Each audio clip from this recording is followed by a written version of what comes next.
Hi అండి, నేను మీ ప్రసన్న.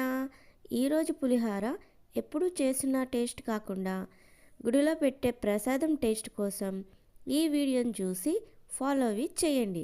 చాలా చాలా బాగుంటుందండి. మీ ఇంట్లో వాళ్ళు మళ్ళీ మళ్ళీ చేయమని అంటారు. ముందుగా రైసు బాగా శుభ్రంగా కడిగి 30 మినిట్స్ నానబెట్టానండి. పులిహార పొడిపొడిలాడితేనే బాగుంటుందండి. వండేటప్పుడు జాగ్రత్తగా వండండి, మెత్తగా అవ్వకుండా చూసుకోండి. పొడిపొడిలాడడానికి ఈ చిన్న చిట్కా ఫాలో అవ్వండి, మీ రైస్ కూడా చక్కగా పొడిపొడిలాడుతుంది. రైస్ వండేటప్పుడు 1 స్పూన్ ఆయిల్ 1 స్పూన్ సాల్ట్ వేసి కుక్ చేయండి, రైస్ పొడిపొడిలాడుతుందండి. నేను ఇక్కడ 1 కప్పు రైస్కి 2 కప్స్ వాటర్ వేసానండి. నేను ఇక్కడ రైస్ కుక్కర్లో వండానండి, మీరు విడిగా వండినా సరే ఇదే టిప్ ఫాలో అవ్వండి. సాల్ట్ ఇంకా ఆయిల్ వేసి కుక్ చేయండి. ఇక్కడ రైస్ కుక్కర్లో పెట్టానండి. ఒక 20 నిమిషాల్లో రైస్ కుక్ అవుతుంది. తర్వాత ప్లేట్లో తీసుకుని చల్లారబెట్టి మరో బౌల్లో చింతపండును బాగా శుభ్రంగా కడిగి నిమ్మకాయ అంత సైజు తీసుకున్నానండి. గుజ్జులారు చేసుకోవడానికి ముందుగా నేను నానబెట్టుకున్నాను. గుజ్జు తీసి పక్కన పెట్టుకున్నానండి. మరో ప్యాన్ తీసుకున్నానండి. ఆయిల్ వేయకుండా 1 స్పూన్ మెంతులు, 1 స్పూన్ ధనియాలు, 1 స్పూన్ బ్లాక్ పెప్పర్ అన్నీ వేసి డ్రై రోస్ట్ చేశానండి. అవి ఫ్రై అయిన తర్వాత 5-6 ఎండుమిరపకాయలు వేసి ఫ్రై చేశానండి, స్మెల్ పోయిన వరకు. ఇప్పుడు ఫ్రై అయిన తర్వాత ఇవి ప్లేట్లో వేసి చల్లారి పెట్టానండి.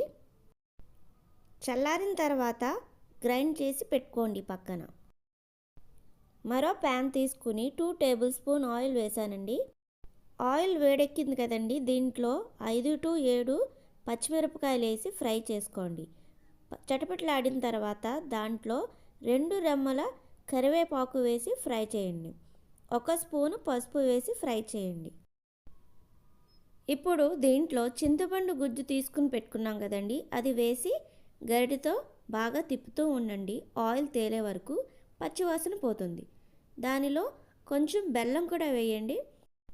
బెల్లం వేయడం వల్ల చింతపండు వేస్తాం కదండి, పులుపు ఎక్కువైనా దాన్ని సమానంగా చేస్తుంది. అందుకు నేను ఇక్కడ బెల్లం వేశాను. మీకు ఇష్టమైతే వేసుకోండి, లేకపోతే లేదు. బెల్లం కరిగే వరకు బాగా తిప్పుతూ ఉండండి.